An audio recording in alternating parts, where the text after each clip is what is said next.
사랑하는 성도 여러분, 한 주간도 말씀 안에 거하고 계시는지요? 오늘은 지난 3월 1일 주일에 주셨던 사도행전 16장 1절부터 10절을 통한 우리를 부르신 줄로 인정합시다 란 제목의 말씀을 묵상해 보고자 합니다. 오늘 본문은 AD 51년경에 일어난 사건이었습니다. 사도 바울은 2차 전도 여행 중에 아시아로 가서 복음을 전할 계획이었는데요. 근데 예수의 영이 그것을 막으시고 이제 사도 바울은 드로아까지 오게 됩니다. 그리고 거기서 밤에 한 환상을 본 거죠. 그래서 사도 바울은 그 환상에 따라 드로아에서 배를 타고 마게도냐 지경, 지금의 그리스형에 속한 빌립보로 향하게 됩니다. 12절 말씀에 보면 거기서 빌립보에 이르니 이는 마게도냐 지방의 첫 성이요 또 로마의 식민지라고 말합니다. 역사학자였던 아놀드 토인비는 그의 책 역사의 연구에서 그때 드로아에서 바울을 태우고 마게도냐로 향하고 있던 그 배가 바로 유럽의 역사를 바꾸는 배였고 유럽의 문명사의 미래를 안고 가는 배였다고 했습니다. 이처럼 유럽에 복음이 전해지지 않았고 교회가 세워지지 않았다면 오늘날의 유럽과 서구의 문명은 존재하지 않았을 것이라는 뜻이죠. 이처럼 중대한 변화를 가져온 것이 바로 사도 바울과 실라 그리고 디모데 일행들이 드로아의 환상을 보고 하나님의 부르신 줄을 인정하면서 아시아에서 유럽으로 복음을 전하러 간 순종한 데서 시작된 것이죠. 그러므로 우리도 하나님께서 우리를 향하신 하나님의 부르심에 우리도 응답하며 나가는 성도들이 되었으면 합니다. 우리를 부르신 줄로 인정합시다. 본문이 가르치는 첫 번째 교훈은 거짓 없는 믿음에서 하나님은 부르시고 사용하신다는 거죠. 오늘은 성령이 역사하시는 시대다 보니 어른들부터 아이들까지 비전이라는 말을 많이 하죠. 그러나 그런 시대일수록 우리의 자신의 이름이나 야망이나 욕망을 드러내려고 하는 것을 착각하면서 비전이라고 하지 않는지 우리는 좀 돌아봐야만 하는 겁니다.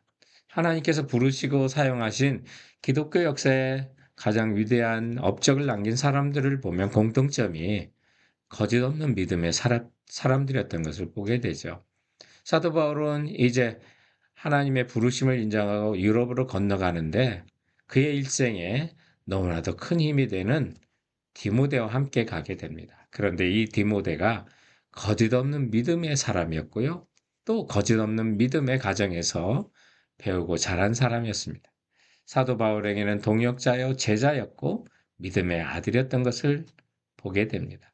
그래서 사도 바울 일생에 함께 있었고 그리고 바울의 서신 중에 디모데와 함께 공동으로 쓴 편지가 고린도 전후서, 빌립보서, 골로새서, 데살로니가 전서와 후서 그리고 빌레몬서가 있을 정도였습니다. 사도 바울은 1차 전도 여행 때 루스드라에서 처음 디모데를 만났던 것을 보게 됩니다. 그래서 이미 제자로 삼았던 것 같아요. 오늘 본문의 1절과 2절에 보면 바울이 더베와 루스드라에 이르래 거기에 디모데라는 제자가 있었고 그 어머니는 믿는 유대 여자요 아버지는 헬라인이라 디모데는 루스드라와 이고니아에 있는 형제들에게 칭찬받는 자니라고 그래서 디모데는 제자였다고 했고요. 그리고 칭찬받는 자였다고 합니다. 그렇다면 디모데가 이렇게 좋은 제자로 또 형제들에게 칭찬받는 자로 어떻게 이렇게 선하게 자랄 수가 있었을까요? 그것은 그의 어머니의 거짓 없는 신앙의 믿음의 영향이 있었던 것을 보게 되죠. 그래서 오늘 본문 1절에도 디모데의 어머니를 믿는 유대 여자요라고 소개도 하고요. 또 사도 바울이 디모데에게 직접 보낸 편지인 디모데 후서 1장 5절에 보면 디모데에게 이런 말을 합니다. 이는 내 속에 거짓이 없는 믿음이 있음을 생각함이라. 이 믿음은 먼저 내 외조모 로이스와 내 어머니 유니게 속에도 있는 줄 확신하노라 라고 그랬어요. 디모데의 이 신앙의 유산이 그의 외할머니와 어머니로부터 왔던 것을 보게 되죠. 그렇다면 그의 어머니와 외할머니는 디모데에게 어떻게 교육을 하고 가르쳤기 때문에 그럴까요? 사도 바울은 이어지는 디모데후서 3장 14절에 보면 그러나 너는 배우고 확신하는 일에 거하라. 너는 내가 누구에게서 배운 것을 알라? 또 어려서부터 성경을 알았나니? 라고 말합니다. 이처럼 디모데는 어려서부터 성경을 배웠던 사람이고요. 거짓 없는 믿음의 할머니와 어머니로부터 배운 자인 것을 보게 되죠. 성도 여러분, 하나님이 쓰시는 사람은요, 거짓 없는 믿음의 사람입니다. 신실한 믿음의 가정에서 자란 사람이 하나님께 쓰임받는 거죠. 그러므로 사랑하는 성도 여러분, 우리 가정이 거짓 없는 믿음의 가정 되게 하시고요. 또 자녀들에게 거짓 없는 믿음, 하나님의 말씀에 기초한 가르치는 그런 가정이 되기 원합니다. 그리고 하나님의 부르심에 나의 이름과 욕망과 탐욕을 담은 아버지 하나님, 그런 자가 아니라 하나님께 순수한 믿음으로 순종하고 나가는 우리 모두가 되기 원합니다. 이런 열망을 갖는 성도들이 되시기 바랍니다. 우리를 부르신 줄로 인정합시다. 본문이 가르치는 두 번째 교훈이 있다면, 막히고 열린 환경에서 하나님은 우리를 부르십니다. 열렸을 때도 부르시고 때로는 막혔을 때도 우리를 부르시는데, 그 막혔을 때는 하나님께서 새로운 길을 우리에게 열어주시고 알려주시면서 우리를 또한 부르시는 것입니다. 인생이 내 뜻대로 안 될 때가 많지만 그때마다 포기하지 맙시다. 하나님이 열어주신 것이 어디 있는지 눈을 뜨고 환경의 문을 또한 찾아봅시다. 오늘 사도행전은 교회와 복음이 끊임없이 하나님의 뜻과 계획에 따라 전 세계에 퍼져가는 것을 보여줍니다. 그런데 이처럼 하나님의 선한 일을 할 때도 막히는 경우가 있다는 것을 알려줍니다.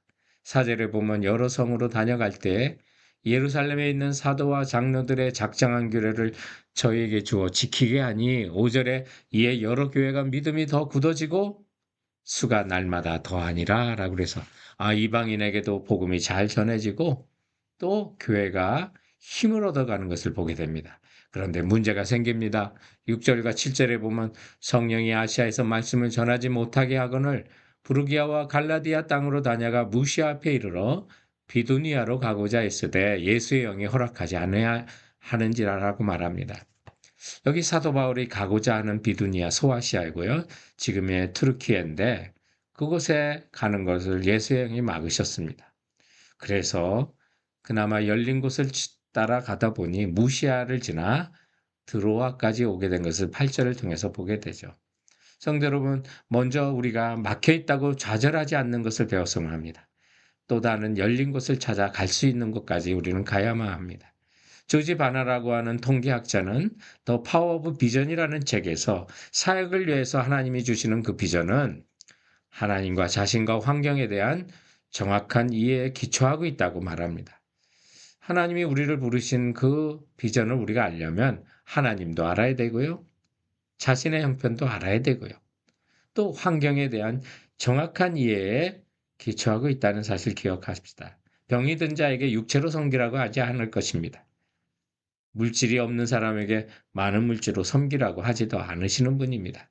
그러므로 하나님께서 우리의 부르시면 그 환경 속에 하나님의 부르심이 있다는 사실 기억하시고 그 환경을 또한 우리 찾아갔으면 합니다. 오늘 본문에 보면 드로아에서 바울의 운명이 환상을 이제 보게 됩니다.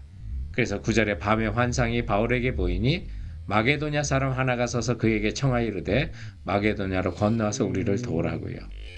그래서 사도 바울은 그 환상에 따라 이제 유럽으로 건너가게 되는데요. 여기 예수의 영이 허락하지 않았다. 밤의 환상을 보았다. 바울이 그 환상을 보았을 때 여러분 육신의 눈으로 보이지 않는 것을 뜻하는 겁니다.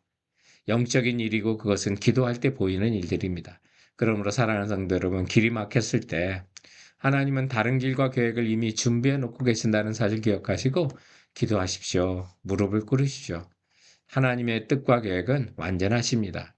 그래서 그 환경을 찾아 주님이 부르시는 일에 우리가 순종하고 나가는 성도들 되시기 바랍니다. 우리를 부르신 줄로 인정합시다. 본문이 가르치는 세 번째 교훈은 생활비를 버는 일터에서 하나님은 우리를 부르십니다.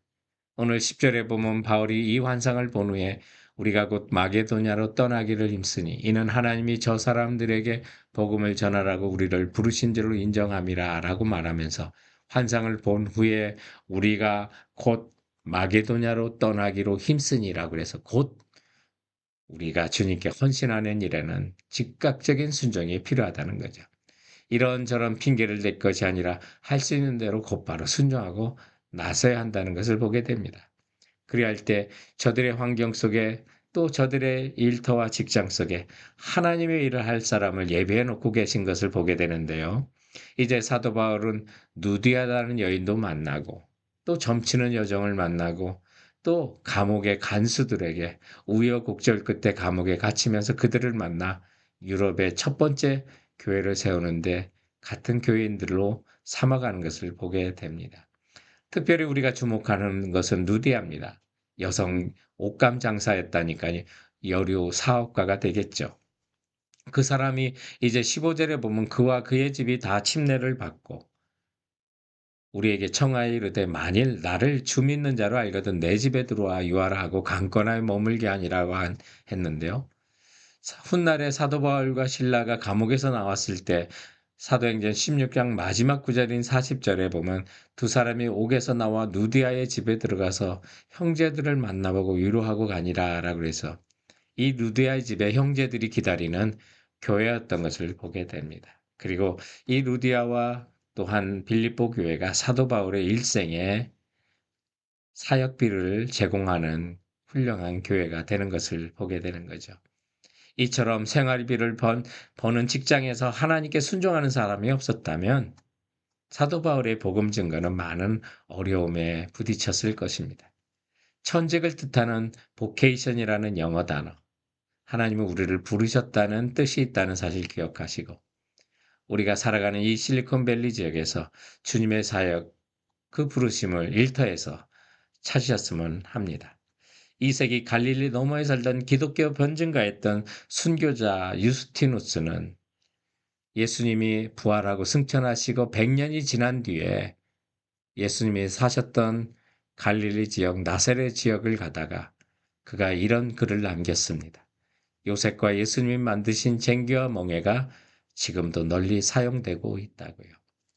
이 말씀 속에 예수님께서 어떻게 목수의 일을 감당하셨는지를 알려주는 그런 글이었습니다.